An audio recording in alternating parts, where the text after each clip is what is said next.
Hello guys, welcome to my YouTube channel fast physics. आज हम statistical mechanics के ऊपर एक स्टैटिस्टिकल मैकेनिक्स का एक टॉपिक के बारे में हम डिस्कस करेंगे यहाँ पे, जिसका नाम है फेज स्पेस। फेज स्पेस क्या होता है ना? फेज स्पेस होता है combination of position space and momentum space. इन दोनों स्पेस का कॉम्बिनेशन करके हमें जो स्पेस मिलता है उसको हम कहते हैं फेज स्पेस।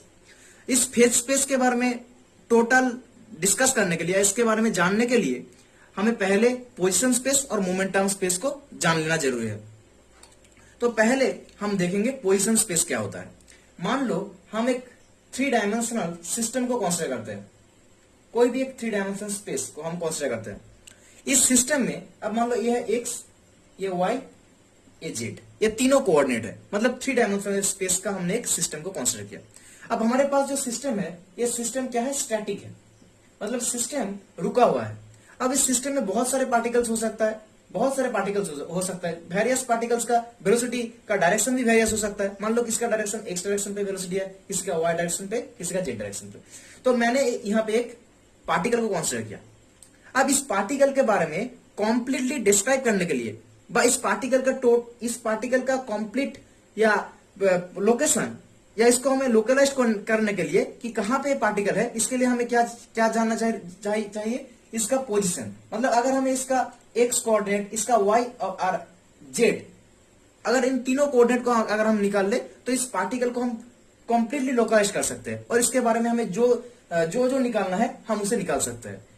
जैसे मान लो ये पार्टिकल, हम कह सकते हैं ये particle x direction, x distance दूर पर है, तो इसके एक्स, अब 3 डायमेंशन के लिए क्या, इसके एक्स भी निकालना पड़ेगा, इसका वाई, इसका जेड, और इन तीनों कोऑर्डिनेट की मदद से हम इस पार्टिकल के बारे में डिस्क्राइब कर सकते हैं कि पार्टिकल कहां पे है, लोकलाइज कर सकते हैं, इसका एनर्जी निकाल सकते हैं इस पार्टिकल को। तो हमें इन तीनों पोजीशन कोऑर्डिनेट का जरूरत पड़ेगा यहाँ पे, और इस स्पेस को हम कहेंगे पोजीशन स्पेस।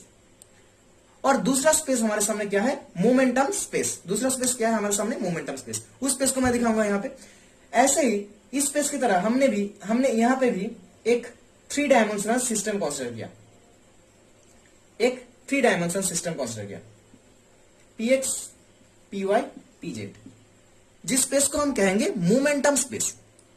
अब इस स्पेस में हम देखेंगे कि अब देखो हमारे पास जो स्पेस है, जो सिस्टम है, उस सिस्टम का कितना डायमेंशन है? 3 डायमेंशन है। इस सिस्टम में बहुत सारे पार्टिकल है, हमने किसी भी एक पार्टिकल को कंसीडर किया यहाँ पे। अब हमारे पास जो ये सिस्टम है 3 डायमेंशनल स्पेस का, वो सिस्टम क्या है? खुद डायनामिक है, मतलब सिस्टम हमारा मूव कर रहा है, एक वेलोसिटी से मूव कर रहा है। और यहाँ पे जो पार्टिकल है, वो पार्टिकल भी मूव कर रहा है कोई ना कोई वेलोसिटी से। तो इस पार्टिकल के बारे में कंप्लीटली डिस्कस करने के लिए, या इसके बारे में अगर हम इसके एनर्जी निकालना पड़े, या इसका कुछ भी अगर हम निकालना चाहे, तो इस सिर्फ पोजीशन की मदद से हम उसके बारे में डिस्कस नहीं कर पाएंगे, या इसको कंप्लीटली हम डिस्क्राइब नहीं कर पाएंगे। इसका अगर एनर्जी चाहिए या कुछ भी टर्म अगर हमें जरूरत हो, तो हम सिर्फ पोजीशन की मदद से हम इसके बारे में कंप्लीटली इसके बारे में हम डिस्क्राइब नहीं कर पाएंगे। क्योंकि अगर हम किसी भी एक टाइम पे, अगर हम यहां से इस सिस्टम से इसका डिस्टेंस अगर हम x1 मानते हैं, तो एट एनी टाइम, किसी भी टाइम पे इसका डिस्टेंस क्या होगा? चेंज हो सकता है, क्योंकि सिस्टम क्या कर रहा है? खुद मूव कर रहा है। तो मान लो किसी फ्रैक्शन ऑफ टाइम चेंज के बारे में, या कोई भी टाइम चेंज में थोड़ा सा टाइम अगर हम चेंज करेंगे, तो डिस्टेंस यहां से यहां का डिस्टेंस चेंज हो जाएगा। मतलब हम जो डिस्टेंस यहां पे ले रहे हैं, वो डिस्टेंस क्या सही नहीं है? मतलब डिस्टेंस सही नहीं है, इसका मतलब हम इस पार्टिकल को कंप्लीटली डिस्क्राइब नहीं कर पाएंगे।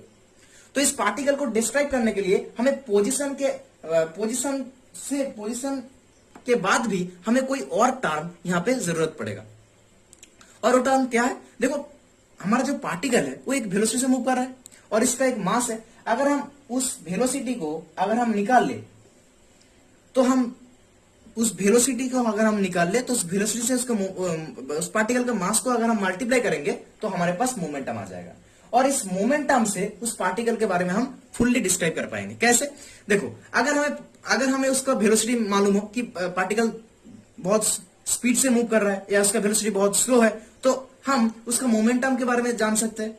वेलोसिटी अगर कम हो, तो हम उसको मोमेंटम का वैल्यू भी कम होगा। मतलब पार्टिकल को हम किसी भी एक टाइम पे, मान लो कोई भी एक टाइम पे, हम ये कह सकते हैं कि पार्टिकल यहां से यहां तक, मतलब इस रेंज के अंदर पार्टिकल कहीं पे भी हो सकता है। मतलब हम उस पार्टिकल को एक रेंज के, मतलब एक एरिया के अंदर हम रख सकते हैं। मतलब मान लो पार्टिकल थोड़ा धीरे स्लो मोशन में मूव कर रहा है, उसका वेलोसिटी थोड़ा स्लो है, तो हम कह सकते हैं कि एट t1 टाइम पार्टिकल यहां से इस रेंज के अंदर पार्टिकल हमें किसी भी जगह पे, यहां पे भी मिल सकता है पार्टिकल, यहां पे भी मिल सकता है, यहां पे भी मिल सकता है, कहीं भी पार्टिकल मिल सकता है। तो हम उस पार्टिकल को एक एरिया के अंदर हमें फिक्स कर रहे हैं, मतलब लोकलाइज कर रहे हैं यहाँ पे। तो इसीलिए हमें कौन सी कोऑर्डिनेट का जरूरत पड़ेगा यहाँ पे? मोमेंटम। सिर्फ खाली पोजीशन कोऑर्डिनेट से हम उसके बारे में फुल्ली डिस्क्राइब नहीं कर पाएंगे, हमें कौन सा टर्म और कौन सा कोऑर्डिनेट चाहिए? Momentum coordinate. अब अगर हमें इसका मोमेंटम कोऑर्डिनेट पता चल जाता है तो हम उसके एनर्जी निकाल सकते हैं, उसके लैग्रेंजियन, हैमिल्टनियन, किसी भी कोई भी जो भी चीज हमें चाहिए हम निकाल पाएंगे उससे, ठीक है। और इन दोनों स्पेस को मिला के जो स्पेस होता है हमारा, उस स्पेस को हम कहते हैं पोजीशन स्पेस, फेज स्पेस। और उस स्पेस को हमें यहां पे देखेंगे, देखो तो इन पोजीशन स्पेस और मोमेंटम स्पेस, इन दोनों को मिला के हम कौन से स्पेस मिलेंगे? हमारे फेज स्पेस। और उस फेज स्पेस में तो कितने कोऑर्डिनेट होगा? 6, क्योंकि पोजीशन स्पेस में ही 3 कोऑर्डिनेट है और मोमेंटम स्पेस में भी 3 कोऑर्डिनेट है, तो टोटल 6 कोऑर्डिनेट है, मतलब 6 डायमेंशन स्पेस होगा। अब उस पिक को मैं यहाँ पे ड्रॉ नहीं कर पाऊंगा 6 डायमेंशन को, तो हम एक डायमेंशन में ही देख लेते हैं। मान लो कोई भी एक पार्टिकल है जो एक्स डायरेक्शन में मूव कर रहा है और उसका मोमेंटम एक्स डायरेक्शन में कितना है? px। तो उस पार्टिकल को अगर हमें मोमेंटम का वैल्यू अगर हमें मालूम हो तो उस पार्टिकल को हमें एरिया, इन दोनों के मदद से, पोजीशन और मोमेंटम की मदद से उस पार्टिकल को एक रेंज यानी एक एरिया के अंदर फिक्स कर सकते हैं कि पार्टिकल इतने टाइम पे यहां तक पहुंच जाएगा, यहां से यहां तक, कोई भी यहां से यहां तक एक रेंज के अंदर किसी भी जगह पे रह सकता है। मतलब हमने पार्टिकल को एक एरिया या एक स्पेस के अंदर हमने क्या कर दिया? लोकलाइज कर लिया हमने यहाँ पे कि पार्टिकल यहाँ पे किसी भी जगह पे हो सकता है।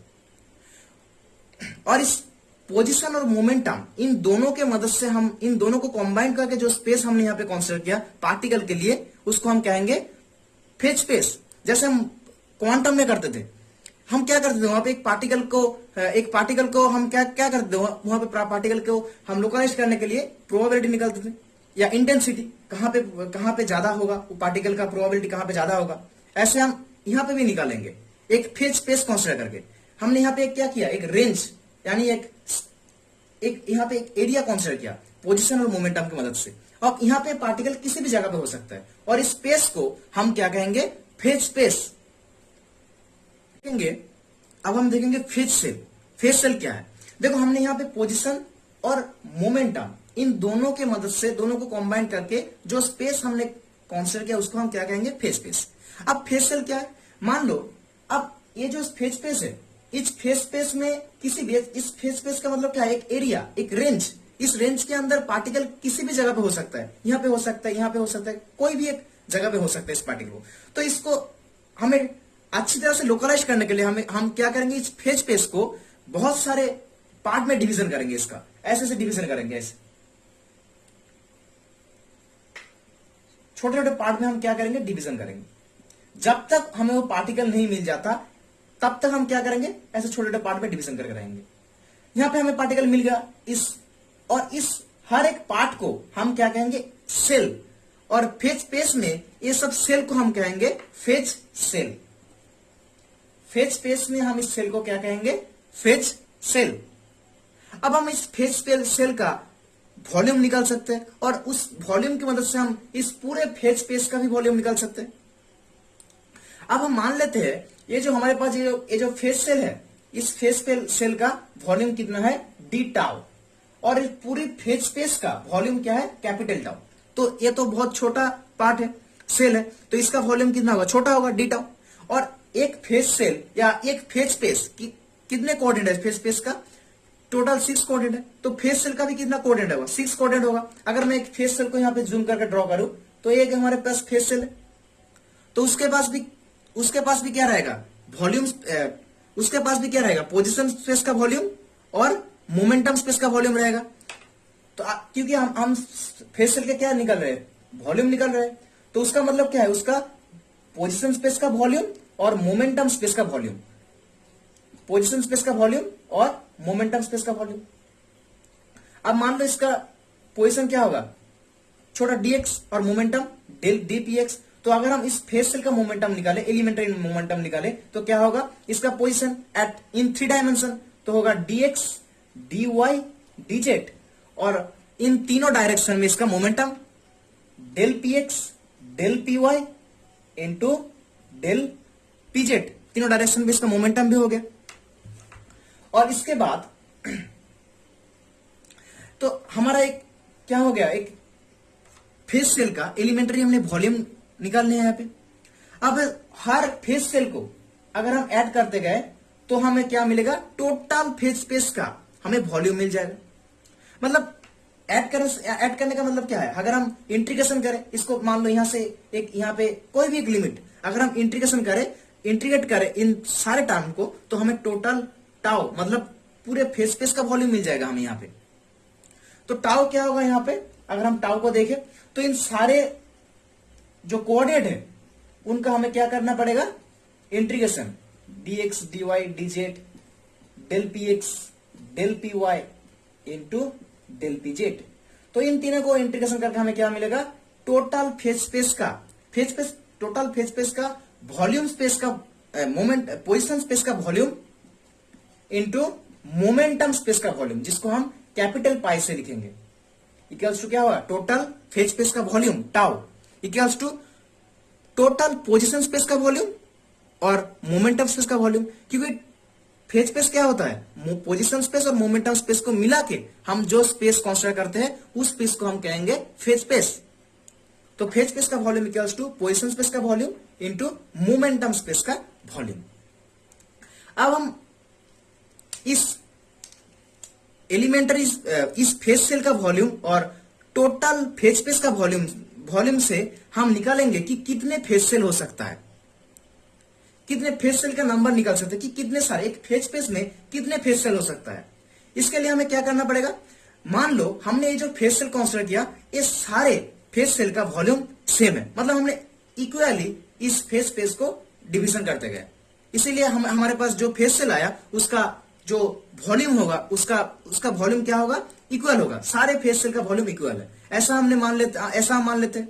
उसके बाद हम क्या करेंगे, उसके बाद हम टोटल फेज स्पेस का जो वॉल्यूम है उसके साथ हम एक फेज सेल का वॉल्यूम को अगर हम डिवाइड करें तो हमारे पास टोटल फेज सेल का नंबर आ जाएगा कि कितने सारे फेज सेल है, मतलब नंबर ऑफ फेज सेल। उसके लिए हमें क्या करना पड़ेगा, नंबर ऑफ फेज सेल, देखो नंबर ऑफ फेज सेल निकालने के लिए हमें टोटल फेज स्पेस का वॉल्यूम के साथ हमें डिवाइड करना पड़ेगा एक, कि कोई भी एक फेज स्पेस का वॉल्यूम डी टाउ, और हमारे पास क्या आ जाएगा, नंबर ऑफ माइक्रोस्टेट या नंबर ऑफ फेज सेल। यहां पे हम निकाल सकते हैं नंबर ऑफ फेज सेल या नंबर ऑफ माइक्रोस्टेट। अब यहां पे हम और एक चीज कंसीडर करेंगे। यहां पे देखो क्लासिकल मैकेनिक्स का कॉन्सेप्ट है और क्वांटम मैकेनिक्स का भी कॉन्सेप्ट है, उन दोनों को हम यहां पे देखेंगे। चलो देखते हैं यहां पे इन क्लासिकल मैकेनिक्स, वहां पे देखो डीटा इक्वल्स टू हमारा क्या था, dx dy dz del px del py del pz। अगर इन टर्मों को, मतलब अगर हम x डायरेक्शन का पोजीशन और उस डायरेक्शन का अगर हम मोमेंटम को एक साथ लिखे, ऐसे y डायरेक्शन का पोजीशन, y डायरेक्शन का मोमेंटम, ऐसे z डायरेक्शन का पोजीशन और z डायरेक्शन का मोमेंटम, तो हमारे पास 6 कोऑर्डिनेट आ गया, मतलब 6 डायमेंशन स्पेस आ गया। अब क्लासिकल मैकेनिक्स होने जाए, क्लासिकल मैकेनिक्स के according to classical mechanics del x del P x को कोई भी एक कांस्टेंट हम मान लेते हैं, मतलब इन दोनों को अगर हम मल्टीप्लाई करेंगे तो कोई भी एक कांस्टेंट आएगा H0। ऐसे इन दोनों को अगर हम मल्टीप्लाई करेंगे H0, इन दोनों को अगर हम मल्टीप्लाई करेंगे तो क्या वैल्यू आएगा H0। अब H0 जो कांस्टेंट है इसका वैल्यू कुछ भी हो सकता है, ऐसा नहीं कि ये प्लैंक कांस्टेंट है, इसका वैल्यू प्लैंक कांस्टेंट ही आएगा, कोई भी एक। जब इस चीज को डिस्कवर किया गया तब इसका वैल्यू ऐसा रखा कि H0 कोई भी वैल्यू का हो सकता है, कोई भी वैल्यू हो सकता है इस H0 का। सिर्फ ऐसा नहीं कि इसका वैल्यू प्लैंक कांस्टेंट का, ऐसा नहीं कि H0 equals to Planck constant है, कोई भी वैल्यू हो सकता है इस H0 का। तो मतलब एक फेज सेल का साइज कितना होगा, H0 क्यूब। और क्लासिकल मैकेनिक्स में हम इस H0 को जितने चाहे छोटे कर सकते हैं, टेंस टू 0 कर सकते हैं। हम एक फेस सेल का साइज बहुत अपने मर्जी से जितने अपने मर्जी से बहुत बहुत छोटा कर सकते हैं, टेंस टू 0 कर सकते हैं। एक फेस सेल का वॉल्यूम को, मतलब एक साइज को हम छोटा कर सकते हैं। पर क्वांटम मैकेनिक्स में हम एक फेस सेल का साइज टेंस टू 0 तक नहीं कर पाएंगे। क्यों? क्योंकि क्वांटम मैकेनिक्स में हमने एक प्रिंसिपल हमने पढ़ के रखा है यहां पे, जिसका नाम है Heisenberg uncertainty principle. Heisenberg uncertainty principle क्या है? Del x into del P x greater than equals to h cart. मतलब इन दोनों का मल्टीप्लीकेशन का वैल्यू एच कार्ड हो सकता है या एच कार्ड से ज्यादा हो सकता है। ठीक है, और यहां पे हमने डेल एक्स और डेल पी एक्स को कोई भी एक कांस्टेंट चुना कि उसका वैल्यू कोई भी एक कांस्टेंट हो सकता है, कोई भी वैल्यू हो सकता है, एच जीरो का वैल्यू कुछ भी हो सकता है। और यहां पे क्वांटम मैकेनिक्स में del x del P x equals to क्या होता है? Greater than equals to h card होता है। और अगर हम यहां पे एच जीरो इक्वल्स टू या एच कार्ड इक्वल्स टू अगर हम एच जीरो कंसीडर करेंगे, देखो एच कार्ड और एच जीरो सेम ही है, क्योंकि यहां पे भी हमने क्या लिखा? Del x into del P x equals to H zero, और यहां पे भी लिखा एच कार्ड।